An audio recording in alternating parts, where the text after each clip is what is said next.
नमस्कार दोस्तों, आप सभी ज्योतिष के प्रेमी दर्शकों का हमारे इस YouTube चैनल पर हार्दिक स्वागत है।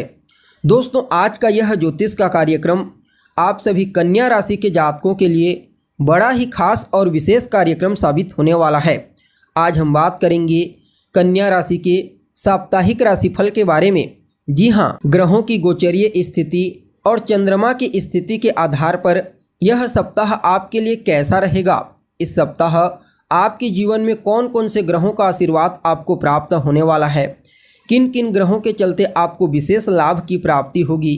तो वहीं इस सप्ताह आपका स्वास्थ्य कैसा रहेगा, आपकी शिक्षा कैसी रहेगी, आपकी लव लाइफ कैसी रहेगी, आपका वैवाहिक जीवन, पारिवारिक जीवन कैसा रहेगा, आपके भाग्य, करियर, बिजनेस, व्यापार और फाइनेंस के दृष्टिकोण से यह सप्ताह आपके लिए कितना फायदेमंद साबित होगा, सभी बातें आपको विस्तार पूर्वक बताएंगे। इसलिए कार्यक्रम को बिना स्किप किए अंत तक देखने का प्रयास कीजिए। और अगर आप हमारे चैनल पर पहली बार विजिट कर रहे हैं तो चैनल को सब्सक्राइब करके बेल नोटिफिकेशन को ऑन पर सिलेक्ट कर लीजिए, ताकि आपको समय समय पर इसी प्रकार महत्वपूर्ण जानकारी आपकी राशि से संबंधित प्राप्त होती रहे। जी हाँ, इसके साथ ही मैं आपको बता दूं, यह जो राशिफल का कार्यक्रम मैं आपको बताने के लिए जा रहा हूं, यह आपकी चंद्र राशि पर आधारित है। जब आपका जन्म हुआ था उस समय चंद्रमा जिस राशि में मौजूद थे वह आपकी चंद्र राशि है। और अगर आपको अपनी चंद्र राशि मालूम नहीं है तो ऐसे में आप इसे अपनी प्रचलित नाम राशि के आधार पर समझने का प्रयास कर सकते हैं। जी हाँ, इसके साथ ही अगर आपको अपना लग्न मालूम है, अपनी राशि मालूम है, तो दोनों के आधार पर समझने का प्रयास कीजिए। अगर लग्न और राशि दोनों के आधार पर पॉजिटिव बताया जाता है तो बहुत अच्छा, एक के आधार पर खराब और एक के आधार पर खराब एक के आधार पर खराब और एक के आधार पर अच्छा बताया जाता है तो मध्यम, और दोनों के आधार पर खराब बताया जाता है तो फिर यह बहुत ही नेगेटिव इफेक्ट डालने वाला होता है। इस प्रकार से आप समझ लीजिए। एक और बात, यह जो साप्ताहिक राशिफल होता है यह मूल रूप से चंद्रमा के गोचर पर आधारित होता है।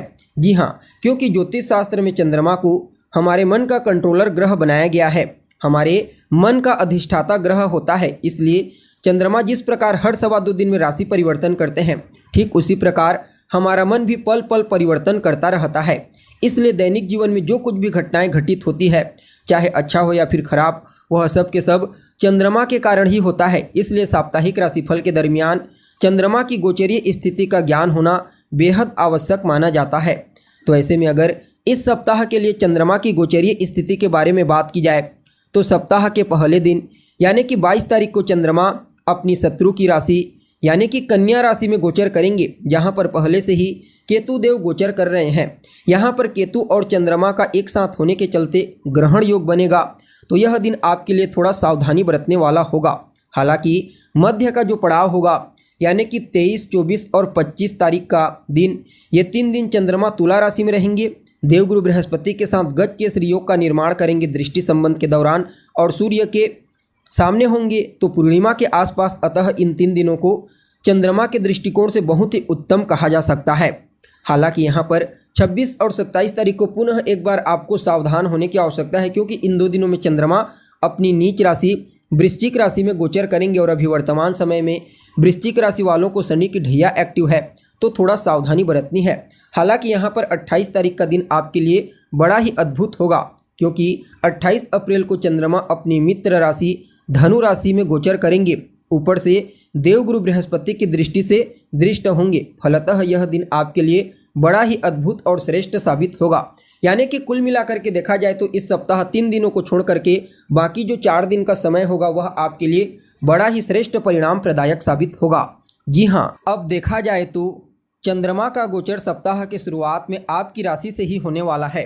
जी हाँ, यहाँ पर चंद्रमा आपकी राशि में केतु के साथ ग्रहण योग बना करके गोचर करेंगे, तो थोड़ा सा आपको गलतफहमी से बचने की आवश्यकता है। इस समय कोई भी डिसीजन, कोई भी फैसला लेने से पहले हर पहलू का अच्छे से आपको निरीक्षण कर लेना चाहिए। हालांकि यहाँ पर राजकुमार की दृष्टि पड़ रही है आपके व्यक्तित्व के ऊपर, जो कि अच्छा है, लेकिन फिर भी आप कह सकते हैं कि इस समय थोड़ा गलतफहमी से आपको बचने की आवश्यकता है।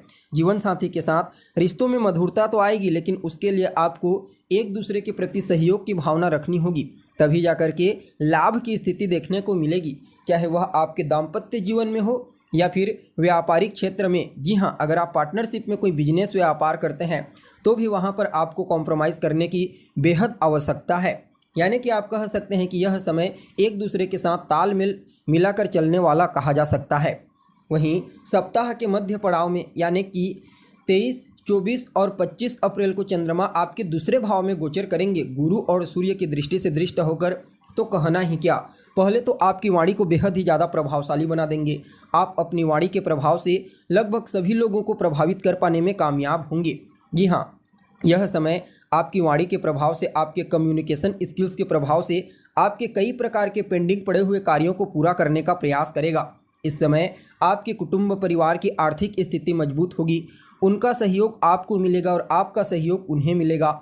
ससुराल पक्ष से भी आपके रिश्ते बेहतर होंगे। अगर आपके पैतृक संपत्ति को लेकर के कहीं कोई विवाद चल रहा था तो वहां से आप बाहर निकलेंगे और विद्यार्थियों के लिए भी यह समय पढ़ाई में एकाग्रचित होने वाला कहा जा सकता है। अष्टम भाव पर दृष्टि होगी जहां पर गुरु और सूर्य पहले से हैं, तो कहना ही क्या, यह समय आकस्मिक रूप से आपको धन प्रदायक होगा, आकस्मिक रूप से आपको सफलता प्रदायक होगा। जो जातक अनुसंधान के क्षेत्र में कार्य करते हैं, रिसर्च की फील्ड में या फिर उसकी पढ़ाई करते हैं, उनके लिए भी यह समय विशेष रहने वाला है। खास करके इस समय को आपके जीवन में धन और सफलता के लिए बड़ा ही श्रेष्ठ कहा जा सकता है। जी हाँ, तो ही आपके लिए मध्य पड़ाव के दूसरे चैप्टर में यानी कि 26 और 27 तारीख को चंद्रमा का जो गोचर होगा वह आपके तीसरे भाव में होगा। यहाँ पर चंद्रमा अपनी नीच राशि में गोचर करेंगे, तो थोड़ा सा यहाँ पर आपको अपने आत्मविश्वास में कमी देखने को मिल सकती है। छोटे भाई बहनों के साथ तालमेल में कोई कमजोरी ना आए, इस बात का आपको विशेष रूप से ध्यान रखना है। हालांकि आपका कम्युनिकेशन स्किल्स काफ़ी हद तक बेहतर तरीक़ा से आपका साथ देगा, लेकिन बैंकिंग के सेक्टर में, मैनेजमेंट के फील्ड में, मीडिया के क्षेत्र में, इन क्षेत्रों में कार्य करने के लिए आप प्रयत्नशील है तो थोड़ा ज़्यादा ही हार्ड वर्क करने की आवश्यकता है। हालांकि भाग्य भाव पर दृष्टि पड़ेगी तो मेहनत आप करोगे तो उस हिसाब से आपको भाग्य का साथ देखने को मिलेगा। जी हाँ, यानी कि आप कह सकते हैं कि यह जो समय होगा आपके जीवन काल में विशेष रूप से एफर्ट के ऊपर ही डिपेंड करेगा और इस समयावधि में पिता के साथ भी तालमेल काफ़ी हद तक ठीक ठाक ही दिखाई दे रहे हैं। वहीं सप्ताह के आखिरी दिन यानी कि 28 तारीख को चंद्रमा का जो गोचर होगा चतुर्थ भाव में होगा। यहाँ पर गुरु की दृष्टि से दृष्ट होकर गोचर करेंगे, तो कहना ही क्या, आपके भौतिक सुख सुविधाओं में वृद्धि करेंगे। भूमि, भवन, मकान, वाहन, इनसे संबंधित सुखों की प्राप्ति होगी। माता की सेहत में सुधार होगा, उनके साथ तालमेल बेहतर होंगे, उनका सहयोग, उनका आशीर्वाद आपको मिलेगा। अगर आप उनके नाम पर कोई प्रॉपर्टी, कोई ज़मीन या फिर कोई और अन्य चीज़ खरीदते हैं, चाहे मकान हो, वाहन हो, तो वह आपके लिए बड़ा ही शुभ साबित होगा। जी हाँ, यानी कि कुल मिलाकर के देखा जाए तो क्योंकि कर्म क्षेत्र पर भी दृष्टि पड़ेगी, तो कर्म क्षेत्र को लेकर के अगर कहीं कोई चिंता थी तो उस चिंता से आपको मुक्ति दिलाएंगे। यानी कि यह सप्ताह 3 दिन को छोड़ करके बड़ा ही अद्भुत और श्रेष्ठ परिणाम प्रदायक साबित होगा। फिर भी इस समय को और बेहतर बनाने के लिए आप रोजाना सूर्योदय के बाद तक सोने से बचिए। अपने पिता का, अपने बॉस का सम्मान कीजिए, अपने माता से आशीर्वाद लीजिए और आपको बुधवार के दिन, गुरुवार और शुक्रवार के दिन गाय को हरा चारा खिलाना है। बाकी यह सप्ताह आपके लिए बड़ा ही श्रेष्ठ साबित होगा। जी हाँ, तो दोस्तों, हमें उम्मीद है जानकारी आपको पसंद आई होगी। जानकारी अच्छी लगे तो इसे अपने दोस्तों के साथ, अपने रिश्तेदारों के साथ शेयर अवश्य करें। अभी के लिए बस इतना ही। पुनः मुलाकात होगी एक नए और ताज़ा एपिसोड में। तब तक के लिए आप हमें इजाज़त दीजिए। नमस्कार।